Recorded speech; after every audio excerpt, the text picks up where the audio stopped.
Hello students, myself Arvind Dahiya and I am from Siva Counselor and you are watching Mass Saraswati live classes. और as we did in my last video, personal pronouns उसी sequence को आगे बढ़ाते हैं और आज मैं अभी आपको दो और प्रोनाउन डिस्कस करके बताऊंगा। पहला reflexive and second is emphatic pronouns. तो चलिए समझते हैं कि क्या है इनकी टेक्निकलिटीज और ये बड़ी हेल्प करेगा उन स्टूडेंट्स की जो प्रोनाउन सीख रहे हैं या जो ग्रामर की टेक्निकलिटीज को समझने की कोशिश कर रहे हैं और जो स्पेशली कंपटीशन की तैयारी कर रहे हैं। तो सबसे पहले रिफ्लेक्सिव, दूसरे नंबर पे हमारा आता है एम्फेटिक प्रोनाउन। रिफ्लेक्सिव क्या करते हैं? These shows reflection of subject in the sentence. Sentence के अंदर वर्ब के ऊपर दोबारा से सब्जेक्ट का रिफ्लेक्शन बताते हैं। एम्फेटिक क्या करते हैं? These show emphasize of the subject in the sentence. ये सेंटेंस में सब्जेक्ट का एम्फेसाइज बताते हैं, ठीक है, उसका प्रभाव बताते हैं।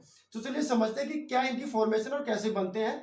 शॉर्ट टर्म में अगर आपको बताऊं मैं तो जो हमारे फर्स्ट पर्सन और सेकंड पर्सन होते हैं उनके पोजेसिव जो हमारा केस है उसके साथ अगर सेल्फ या सेल्फ लगा दिया जाए तो बन जाते हैं रिफ्लेक्सिव और एम्फेटिक प्रोनाउन।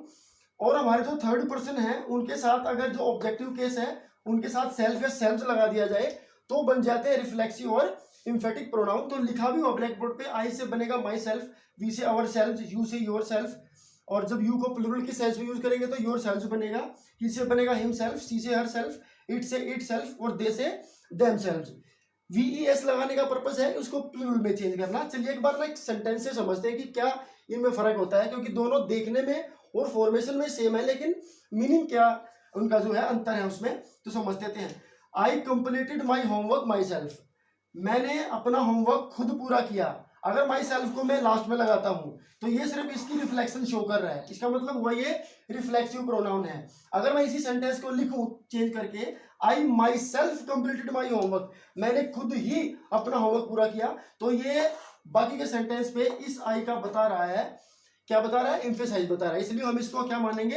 एम्फेटिक। यानी कि अगर उन्हीं रिफ्लेक्सिव या एम्फेटिक दिखने वाले प्रोनाउंस को सेंटेंस के एंड में यूज किया जाए तो वो रिफ्लेक्सिव बनेंगे, उन्हीं को सब्जेक्ट के जस्ट बाद में यूज किया जाए तो वो बनेंगे एम्फेटिक। चलिए हम कंपैरिजन देखते हैं किस किस का, इंटरोगेटिव और रिलेटिव का। Okay, next are interrogative and relative pronouns. ठीक है, दो इनकी भी दोनों की फॉर्मेशन सेम होती है इसलिए मैंने दोनों एक साथ लिखा है और मैं आपको डिफरेंशिएट करके बताऊंगा कि कैसे आप फाइंड आउट कर सकते हैं इजीली और ये पहचान सकते हैं कि कहां पर उसी प्रोनाउन को हम रिलेटिव मानेंगे और उसी को मानेंगे इंटरोगेटिव। चलिए एक बार समझ लेते हैं। वैसे बेसिकली ये क्या करते हैं? Interrogative are used to put questions about some nouns, ठीक है, किसी नाउन के बारे में क्वेश्चन पुट करने के लिए। रिलेटिव क्या करेंगे? सेंटेंस का जो हमारा एक सब्जेक्ट या उसको प्रोनाउन भी कह सकते हैं उसको बाकी के सेंटेंस या नाउन्स के साथ कनेक्ट करने का, रिलेट करने का काम करते हैं। अगर मैं कौन कौन से इसकी बात करूं तो व्हाट है, विच है, हु है, हुज है, हुम है, और इसी में अगर दैट जोड़ दिया जाए तो वो रिलेटिव्स भी हो जाएंगे। तो एक सेंटेंस को समझते हैं फिर आपको इजीली क्लियर हो जाएगा पूरा का पूरा केस। तो which is your favourite sweet, आपकी पसंदीदा मिठाई कौन सी है? यहाँ पर विच ने क्वेश्चन पुट किया है इसलिए ये इंटरोगेटिव है। नेक्स्ट सेंटेंस में मैं कोई नया एग्जांपल नहीं लूंगा बल्कि इसी विच को यूज करके दिखा रहा हूं ताकि आप इजीली डिफरेंशिएट कर पाए।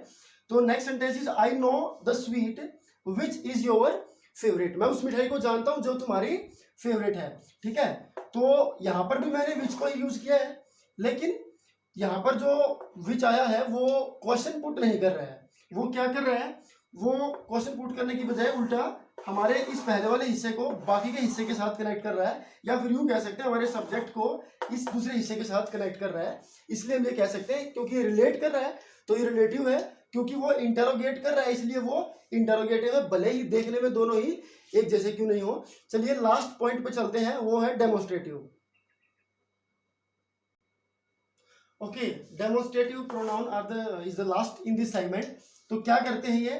These are used to demonstrate. Demonstrate का मतलब होता है पॉइंट आउट। सेंटेंस के अंदर समथिंग जो पॉइंट आउट आपको करना हो तो आप वहां पर डेमोन्स्ट्रेटिव वर्ड्स और डेमोन्स्ट्रेटिव प्रोनाउंस को यूज करेंगे। तो ये चार ही हैं, आपको ये आप याद भी रख सकते हैं। ठीक है, क्या है और क्या उनके यूज है वो भी समझ लीजिए। सबसे पहला है दिस।